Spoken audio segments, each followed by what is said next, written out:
राजनीति वो चीज है जो कब दोस्त को दुश्मन और दुश्मन को दोस्त बना दे, कुछ भी कहा नहीं जाता। कभी अदावत की कहानी तारीख बन जाती है तो कभी दोस्ती के फसाने बड़े करीने के साथ आगे बढ़ते हैं और एक नई दौर की कहानी को बयां करते हैं। और जब बात लोकसभा चुनाव 2024 की हो रही हो तो ऐसे में उस दौर के किस्सों का आना भी लाजमी हो जाता है, जिस दौर में दूर दूर तक दोस्ती के कसीदे गढ़े जाते थे। ये बात है 90 के दशक से लेकर बीते कुछ सालों तक राजनीति ने अच्छे अच्छे दोस्तों को दुश्मन बना दिया तो कहीं कट्टर दुश्मनों को एक साथ लाकर एक थाली में खाने पर मजबूर भी कर दिया। जी हाँ, मैं पीयूष मणि अवस्थी, आप देख रहे हैं इंडिया जंक्शन।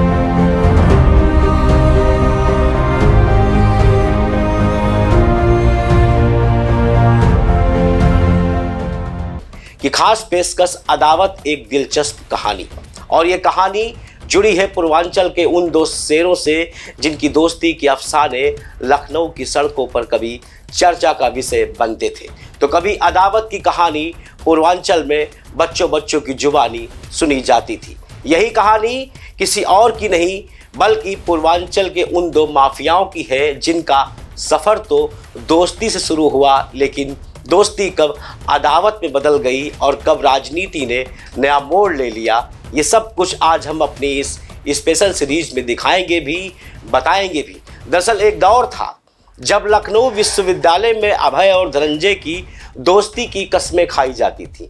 छात्र राजनीति को लेकर अभय और धनंजय की दुश्मनी अजय कुमार सिंह से हुई थी।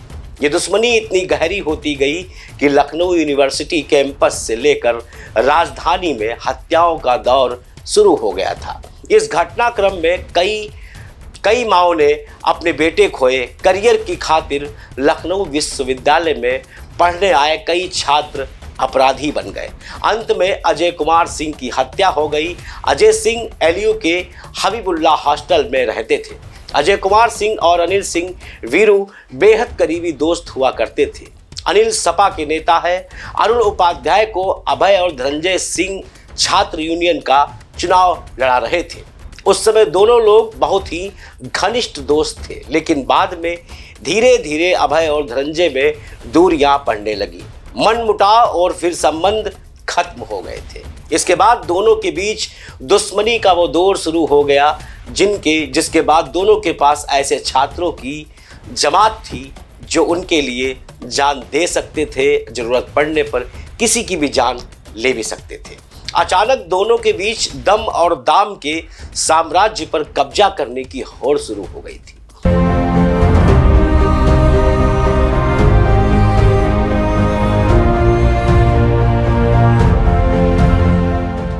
यहीं से दोनों ने खुद को एक दूसरे से ज्यादा ताकतवर दिखाने की कोशिश शुरू कर दी। लखनऊ से दोनों के बीच शुरू हुआ मुकाबला उनके अपने अपने इलाकों तक फैला था।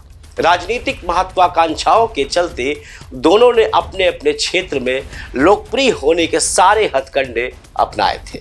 दोनों विधानसभा चुनाव के महासमर में भी कूदे। साल 2002 में अभय सिंह ने बहुजन समाज पार्टी के टिकट पर फैजाबाद से विधानसभा के लिए दांव लगाया था। धनंजय सिंह ने लोक जनशक्ति पार्टी के टिकट पर जौनपुर के रारी इलाके से चुनाव लड़ा था, जिसमें धनंजय सिंह तो विधानसभा के लिए चुन लिए गए थे, लेकिन अभय सिंह को हार का मुंह देखना पड़ा था। उसके बाद दोनों के बीच कटुता और अदावत भी और ज्यादा बढ़ गई। बताया जाता है कि 4 सितंबर 2002 को वाराणसी के नदेसर इलाके में अभय सिंह गुट ने धनंजय सिंह की कार पर हमला कर दिया, लेकिन उस हमले में धनंजय सिंह बाल बाल बच गए थे। धनंजय सिंह ने इस हमले को लेकर अभय सिंह पर आरोप भी लगाए थे।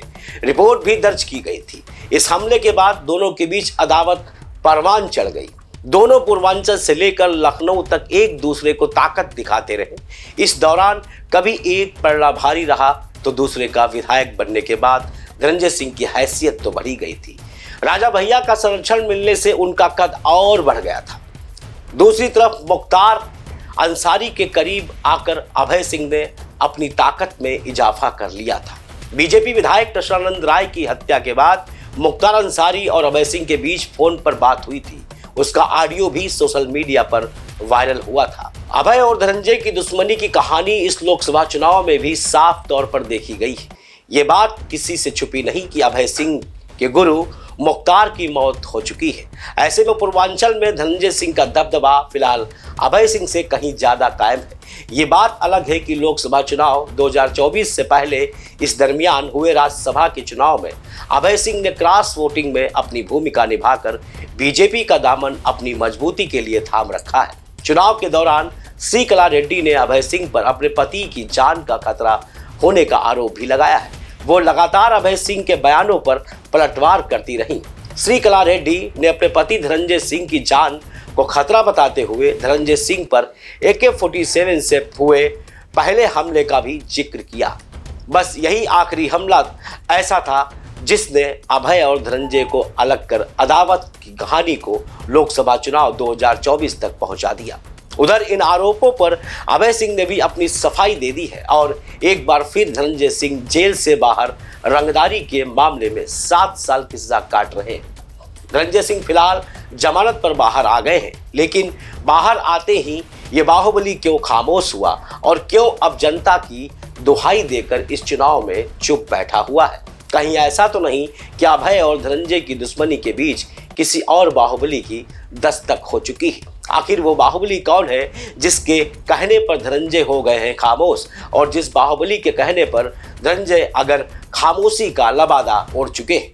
वो बाहुबली बीजेपी की आंखों का तारा तो नहीं? कहीं ऐसा तो नहीं कि भाजपा अपनी प्रेशर पॉलिटिक्स को जौनपुर में आए अपने आयतित प्रत्याशी कृपाशंकर सिंह के लिए आजमा रही है? फिलहाल लोकसभा चुनाव 2024 से पूर्वांचल की दिलचस्प कहानी और दोनों दोस्तों की कब अदावत में बदली, ये सब हम अपनी सीरीज में अदावत एक कहानी में आपको एक एक कर दिखाए।